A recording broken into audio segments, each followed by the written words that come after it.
lightsabers are one of my favorite sounds, and in fact, it was the very first sound I made for the whole series. For some reason, after I read the script, even though my assignment was first to find a voice for Chewbacca and then a voice for R2, and then, well, maybe come up with some sounds for laser guns and other things, the lightsaber fascinated me. At that time, when the script had first come out, they had some paintings that Ralph McQuarrie had done so that there were some concepts visually of what some of these things would look like. And those pictures were very inspiring because they gave an idea of the direction we were trying to go in the look of the film. And it was inspiring to me to therefore think up sounds that might fit that kind of visual style. And I could kind of hear the sound in my head of the lightsabers, even though it was just a painting of a lightsaber. I could really just sort of hear the sound. I think maybe somewhere in my subconscious I had seen a lightsaber before. And I went to, at that time I was still a graduate student at USC, and I was a projectionist, and we had a projection booth with some very, very old simplex projectors in them.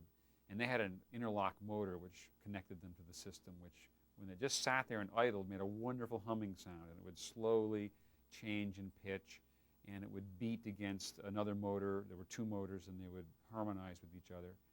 And it was kind of that inspiration. That sound was the inspiration for the lightsaber, and I went and recorded that sound. But it wasn't quite enough. It was just a humming sound. What was missing was kind of a buzzy, sparkling sound, the scintillating element which I was looking for. And that I found one day by accident. I was carrying a microphone across the room between recording.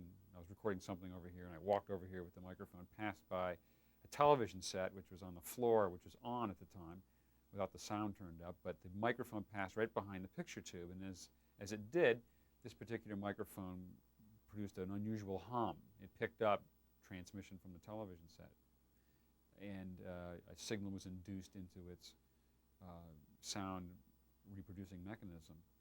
And that was a great buzz, actually. So I took that buzz, recorded it, and combined it with the projector motor sound, and that, the 50-50 kind of combination of those two sounds became the basic lightsaber tone, which was then, once we had established this tone of the lightsaber, of course you had to get the sense of the lightsaber moving, because characters would carry it around, they'd whip it through the air, they would, of course, thrust and slash at each other in fights.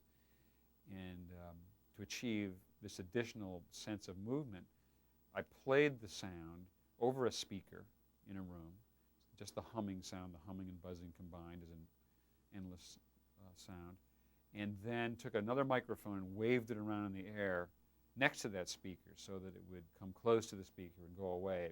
You could whip it by. And what happens when you do that by recording with a moving microphone is you get a Doppler shift, you get a pitch shift in the sound, and therefore you can produce a very authentic facsimile of a moving sound, and therefore it gave the lightsaber a sense of movement, and it worked well on screen at that point.